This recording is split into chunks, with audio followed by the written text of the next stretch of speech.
नमस्कार बच्चों, आज के शैक्षणिक कार्यक्रम में आप सबका हार्दिक स्वागत करती हूँ। आज हम व्याकरण विभाग से अपठित अनुच्छेद को पढ़ेंगे, परंतु अपठित अनुच्छेद को पढ़ने से पहले आइए जानें कि अपठित अनुच्छेद क्या है तथा इसमें अपठित अनुच्छेद में पूछे गए प्रश्नों के उत्तर हमें कैसे देना है। हम बार बार अपठित अनुच्छेद का प्रयास या अभ्यास क्यों करें?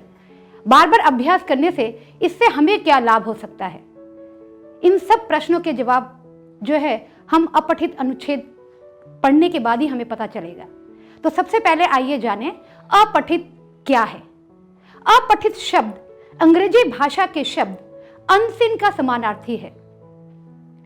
इस शब्द में अ उपसर्ग और जो है इत प्रत्यय लगाकर यह शब्द बना है, जिसका शाब्दिक अर्थ है बिना पढ़ा हुआ, अर्थात गद्य और पद्य का वो अंश जिसे हमने पहले कभी ना पढ़ा हो और जो हमारे निर्धारित पाठ्यक्रम में संकलित भी नहीं होते।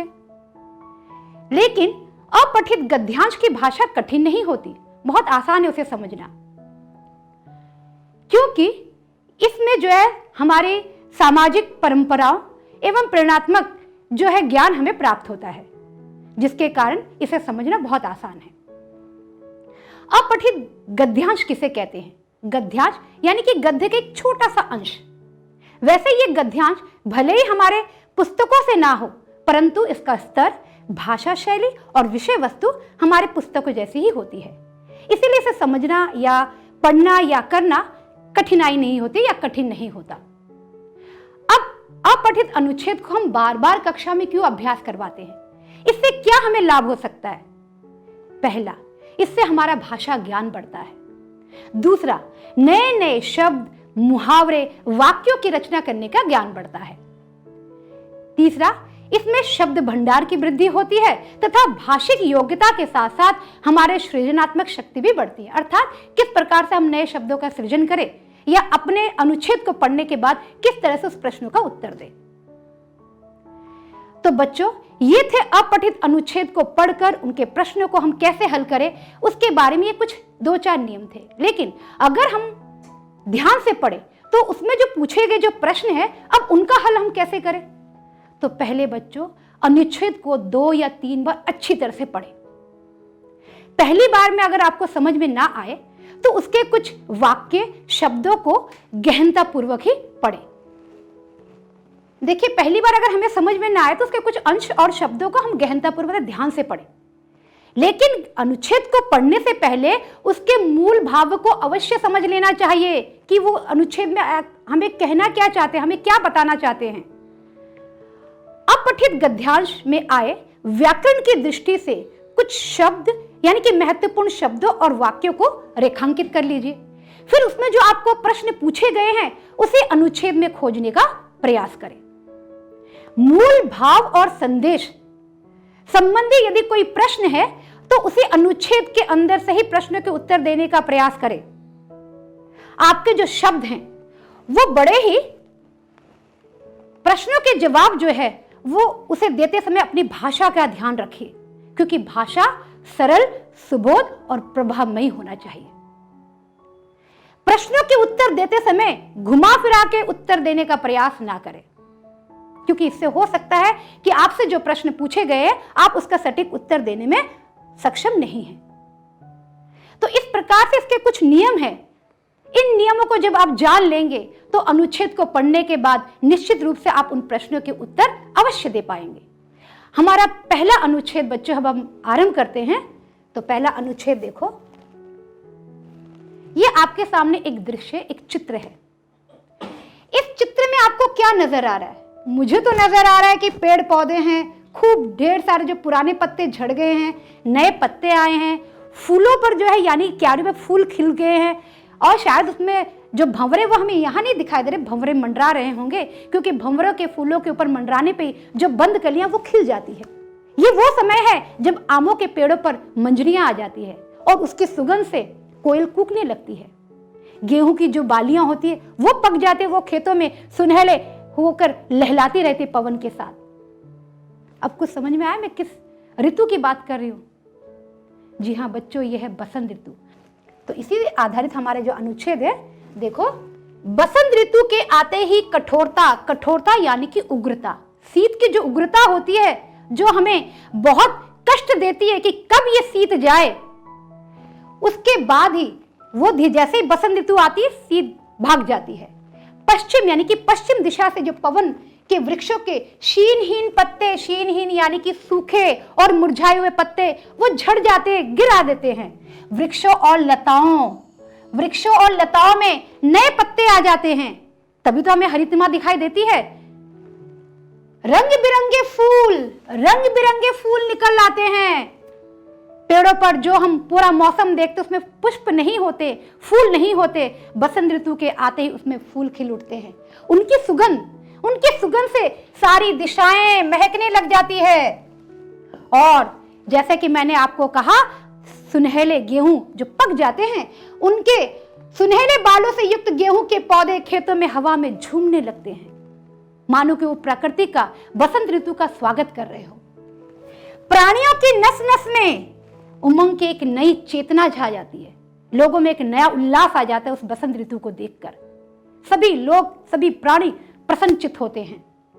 आम की मंजरियों पर, जैसा कि मैंने आपको कहा, आम की मंजरियों पर, यानी कि आम की जो मंजरी है, जो कि आपको दिखाई देते हैं, आप स्कूलों में जाते हो, आपके स्कूलों में आम का पेड़ है, छोटे छोटे फूल निकल आते हैं, और उसकी सुगंध से कोयल बड़ी प्रसन्न होती है और कूकने लगती है। कभी कभी हम भी उसके पीछे पीछे दोहराते, कू कू करते हैं। ठीक वैसे ही कोयल कूकने लगती है और भंवरे मंडराने लगते हैं, जिससे बंद कलियां खिलने लगी। प्रकृति में मानो चारों ओर एक नवजीवन का संचार हो उठा, अर्थात नया जीवन जैसे फिर से दिखाई देने लगी हो। तो बच्चों, इसी अनुच्छेद से आपके प्रश्न हैं। पहला प्रश्न है, रेखांकित शब्दों के अर्थ लिखिए। पहला है कठोरता। जैसे कि मैंने आपको पहले ही बताया, कठोरता का अर्थ है उग्रता। दूसरा है जीन शीन, यानी कि सूखे और मुरझाए हुए।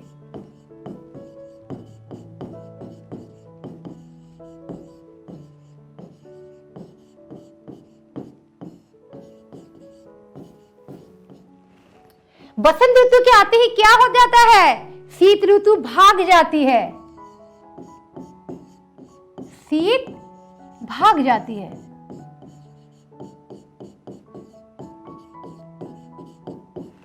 फूल का समानार्थक शब्द बच्चों, फूल का दो हम सुमन या पुष्प, आप कुछ भी लिख सकते हैं, पुष्प। दिशाएं क्यों सुगंधित हो गई? दिशाएं फूलों की महक से।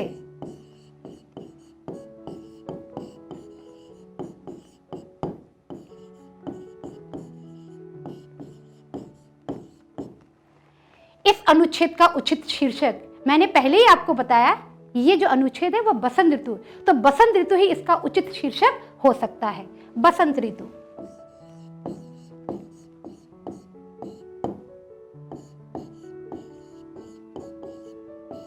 तो ये आपके प्रथम अनुच्छेद के कुछ प्रश्न थे। अब हम चलते हैं अपने दूसरे पड़ाव की ओर, दूसरे अनुच्छेद पर। इस चित्र में देखिए बच्चों, आपको कुछ याद आता है अपने स्कूल? अभी तो आप लोग विद्यालय में हो, लेकिन जब हम खेल के समय या खेल के पीरियड में जब हम बाहर जाते हैं, हम मिट्टी में लोटपोट हो जाते हैं, इस खेल में खींचातानी करते, एक दूसरे कपड़े भी फट जाते हैं हमारे, कभी कभी चोट भी लगती है। फिर एक टीम में एक जगह पे 7 खिलाड़ी होते हैं, दूसरे में भी 7, जो कि एक पाले से दूसरे पाले में कुछ बोलते हुए जाते हैं। बोल सकते हो क्या बोलते हुए जाते हैं? जी हाँ, कबड्डी कबड्डी बोलते हुए जाते हैं। और वो जब जाता है तो वो उसे लगता है कि मैं सारे प्रतिद्वंदियों को एक बार में छूकर वापस आ जाऊं, क्योंकि मुझे जो है अपने टीम को जिताना है, कैसे भी करके मुझे उन्हें आउट करना है।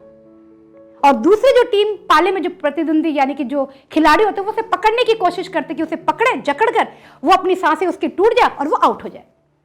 सभी कोशिश करते हैं, कोई हारना नहीं चाहता, सभी जीतना चाहते हैं और अपनी टीम को जिताना चाहते हैं। बस ये वही खेल है।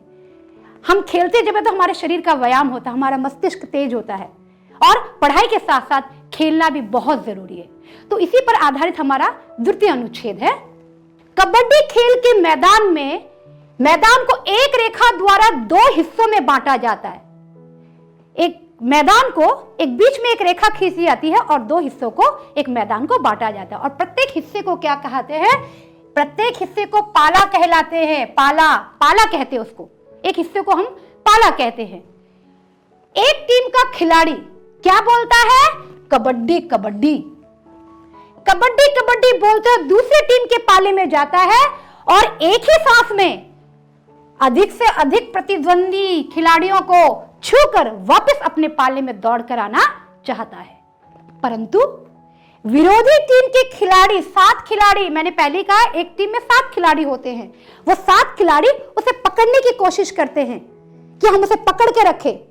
अगर वो बच गया तो बहुत अच्छी बात है और अगर पकड़ा गया तो उसकी, अगर वे पकड़ा जाए और उसकी सांसें वहीं टूट जाए तो बेचारा वहीं आउट हो जाता है और हम खुशी से चिल्लाते हैं।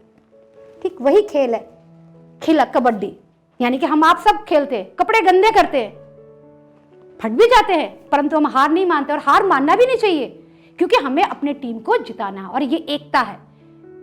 तो इसी से संबंधित प्रश्न है कुछ, आइए देखें। देखो अब इससे संबंधित जो है आपके कुछ प्रश्न हैं। पहला है कबड्डी खेल के मैदान को कैसे बांटा गया? जो कबड्डी का खेल का मैदान है उसे कैसे बांटा गया? एक रेखा से 2 हिस्सों में।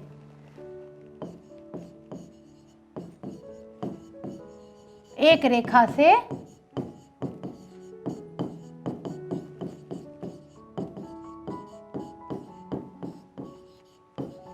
2 हिस्सों में। प्रत्येक हिस्सा क्या कहलाता है? प्रत्येक हिस्सा पाला कहलाता है। रेखा शब्द का बहुवचन जो आपके अनुच्छेद में ही है, रेखा, रेखाएं।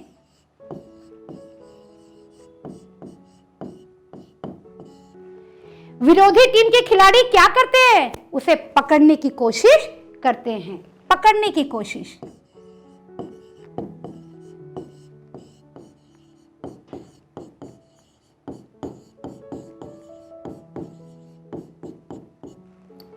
खिलाड़ी कैसे आउट हो जाता है? जब उसकी सांसें टूट जाती है।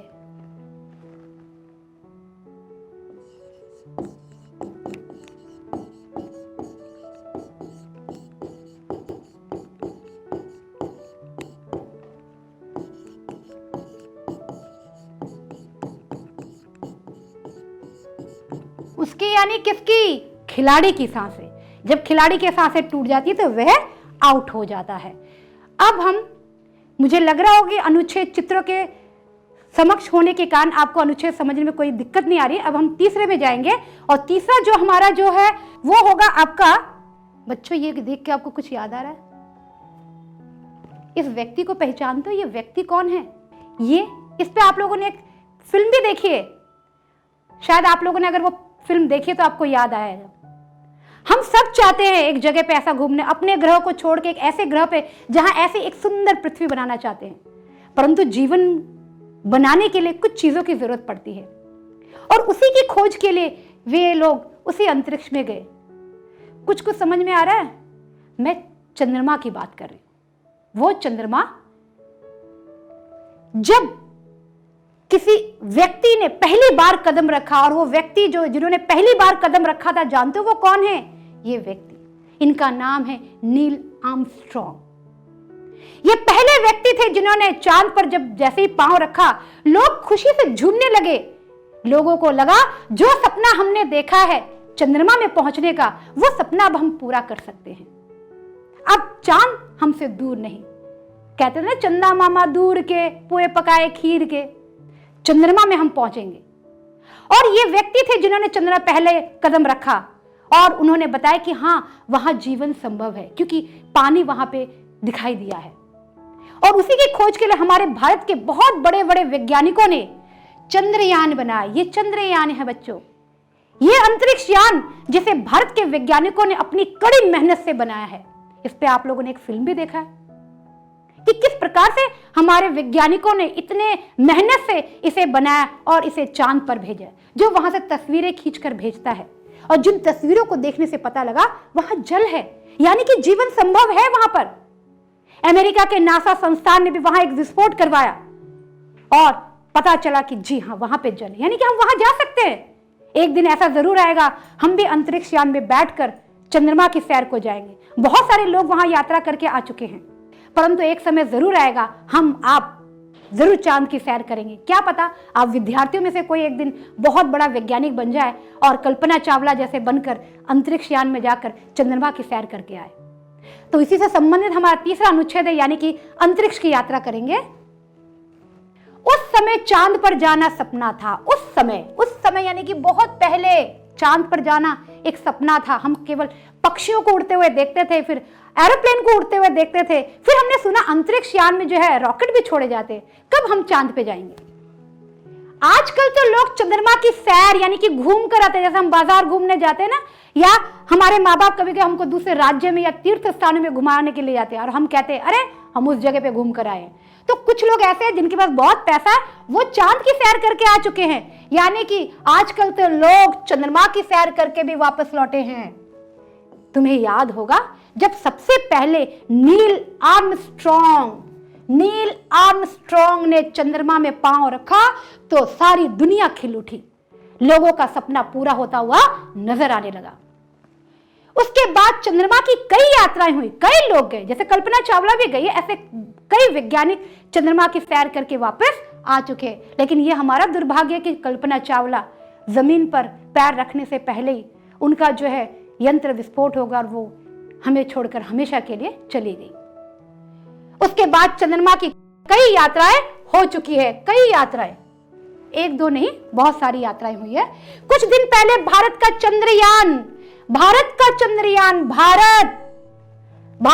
चंद्रयान चंद्रमा में जाके तस्वीरें खींचता था, तस्वीरें, फोटो। हम जब एक कैमरा में फोटो खींचते ना मोबाइल में, वहां पे भी वो चंद्रयान, उस अंतरिक्ष यान में एक कैमरा लगा है जो फोटो खींच के भेजता है और हमारे यहाँ वैज्ञानिक जो है उसे देखते हैं। उन तस्वीरों से पता चला कि चांद में जल है। अरे बच्चों, जल ही तो जीवन है, बिना जल के जीवन संभव नहीं। हम भूख से बेशक 2-3 दिन रह सकते हैं, लेकिन जल के बगैर एक दिन भी काटना मुश्किल है। भारतीय वैज्ञानिकों की इस खोज ने संसार के लोग बड़े खुश हुए। अरे हम भारत देश का नाम रोशन किया उन वैज्ञानिकों ने। वो चंद्रयान जिसे शायद दूसरा देश भी कोशिश कर था, लेकिन भारत ने सबसे प्रथम पहले बनाया और वो सफल हुए वहां तक पहुंचाने के लिए। अमेरिका के नासा संस्थान, जैसा कि आप लोग सब जानते हो, नासा संस्थान अमेरिका में है। उस संस्थान ने वहां एक विस्फोट यानी कि एक बम से जो है वहां पे एक विस्फोट करवाया, जिससे पता लगा कि यह प्रमाणित हो गया, अर्थात हमें सबूत मिल गया क्या कि चंद्रमा में जल है। प्रमाणित का अर्थ है सबूत, प्रूफ। दुनिया के लोग चांद पे जाने की तैयारी कर रहे हैं। हम आप सब तैयारी कर रहे हैं कि एक दिन जरूर आएगा और हम चांद की सैर पर जरूर जाएंगे। और भगवान से दुआ कि हम सब जरूर जाए। आप बच्चे लोग अच्छा पढ़ो ताकि ऐसे ही वैज्ञानिक बनो और अपने सपनों को पूरा कर सको। एक दिन चांद पे जब आप घूम कर आओगे तो बताओगे अरे मैं चांद पे गया था।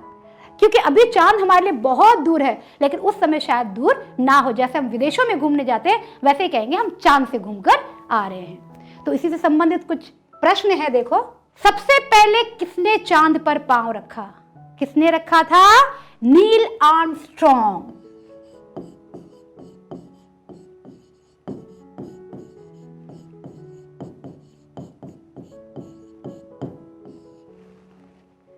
चंद्रयान चंद्रमा से क्या कर सकता था? तस्वीरें भेजता था।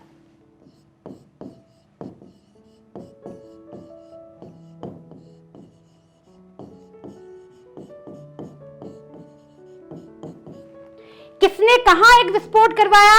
अमेरिका के नासा संस्थान में।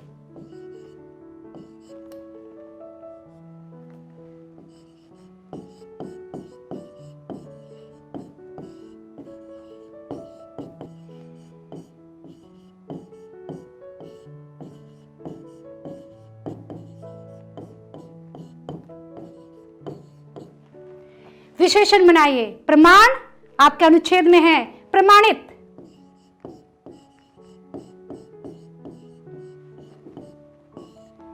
बहुवचन लिखिए, तस्वीर, तस्वीरें।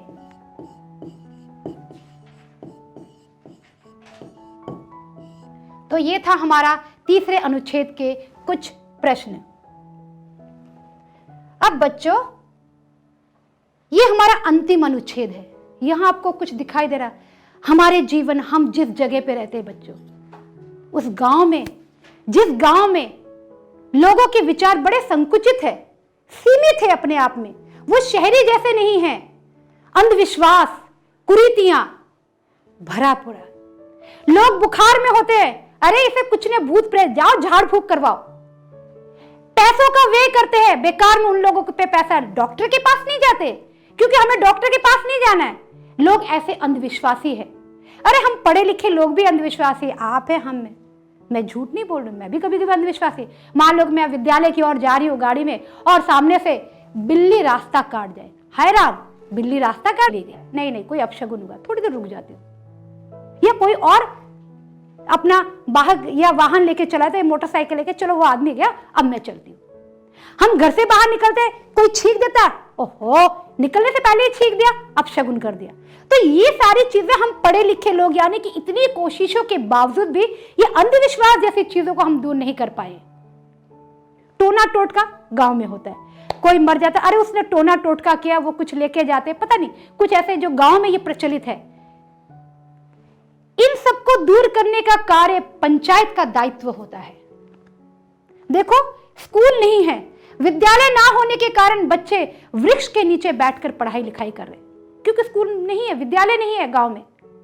यह दायित्व पंचायत का होता है कि स्कूल में विद्यालय खोले, बच्चे और लोगों को शिक्षित करे, तभी तो ये अंधविश्वास, इन कुरीतियों को दूर कर पाएंगे। अन्यथा ये परंपरा दर परंपरा चलती ही रहेगी।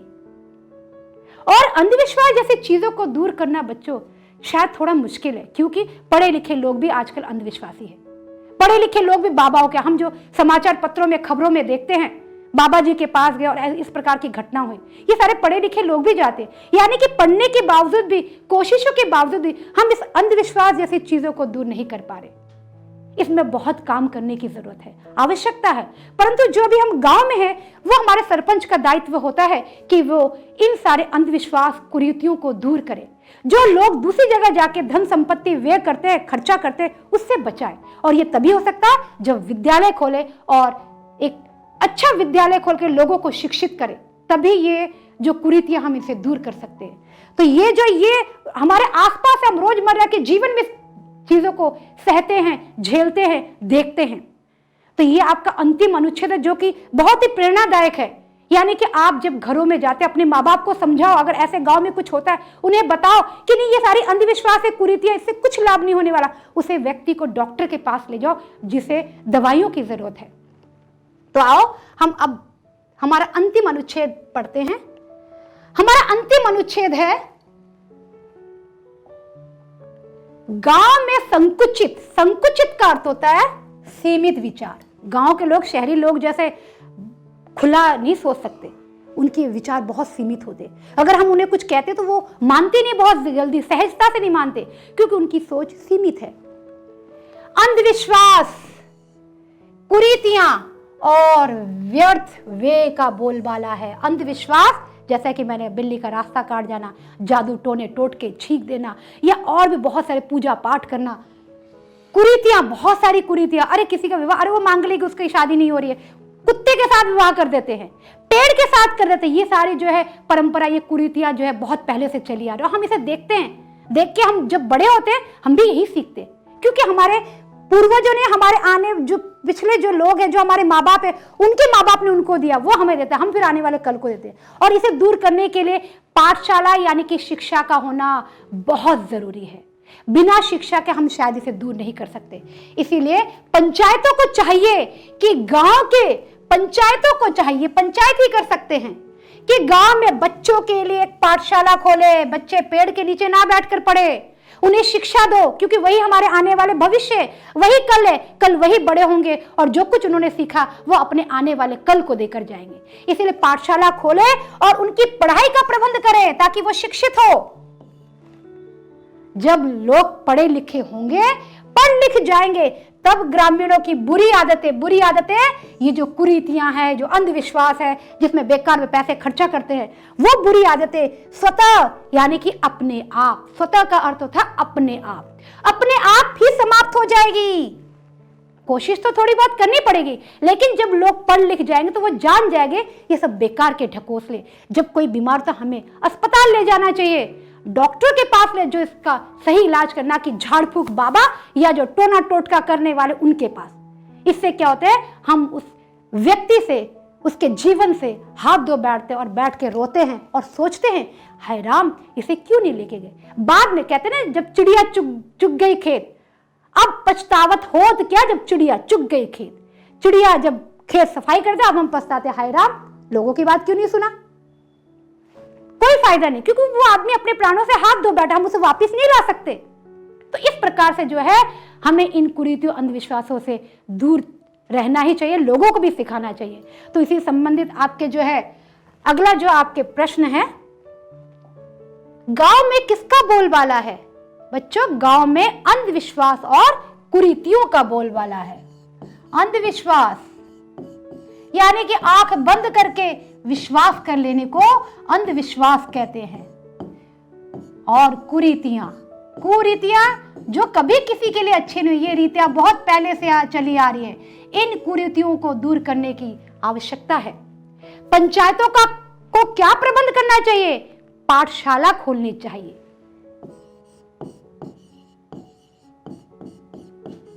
पाठशाला खोलेंगे तभी बच्चे पढ़ेंगे।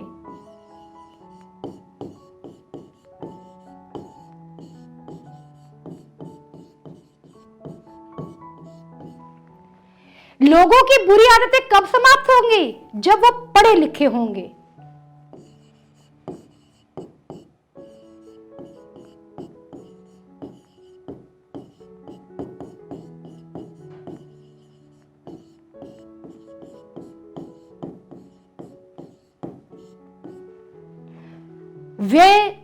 व्यर्थ वे यानी कि बेकार के खर्चे, फिजूल खर्ची, बेकार के खर्चे।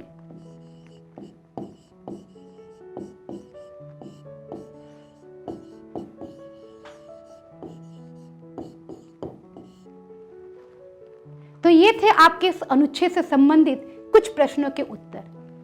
बच्चों, मैंने आज आपको चित्रों के माध्यम से जो 4 अलग अलग विषय आपको अनुच्छेद के समझाए, पहला हमारे पर्यावरण से, दूसरा आपके व्यायाम यानी कि खेल से, तीसरा हमने अंतरिक्ष की यात्रा कर ली, और चौथा जहां हम रहते हैं, जिस जीवन को हम जीते हैं यानी कि हमारा गांव, हमारा पंचायत, और उसमें रहकर हम बहुत सारी समस्याओं का जो है उससे जूझते हैं, और उससे मुख्य अंधविश्वास, कुरीतियां, ये सारी।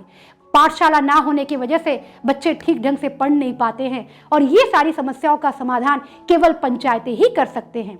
तो उम्मीद है कि आज मैंने 4 अनुच्छेद, जो कि 4 अलग अलग विषयों पे आप लोगों को समझाने का प्रयास किया है, आपको भली भांति समझ आ गया होगा, और आपको अनुच्छेद से संबंधित प्रश्नों के उत्तर देने में कोई कठिनाई नहीं हो सकती, क्योंकि अनुच्छेद को पढ़कर, समझकर उन प्रश्नों के उत्तर देना बहुत सहज है बच्चों, क्योंकि उसके प्रश्नों के उत्तर उसी अनुच्छेद में ही होते। आपको कहीं से घुमा फिरा कर नहीं देना है, बल्कि उसी अनुच्छेद में से लेके आप थोड़ा सा अपने कुछ एक शब्दों को डाल के आप प्रश्नों के उत्तर दे सकते हैं, जबकि सरल है, बहुत सरल है। और हमेशा ध्यान रखो, अपनी भाषा का हमेशा ध्यान रखना। तो आज का विषय जो है मैं यहीं समाप्त करती हूं। धन्यवाद।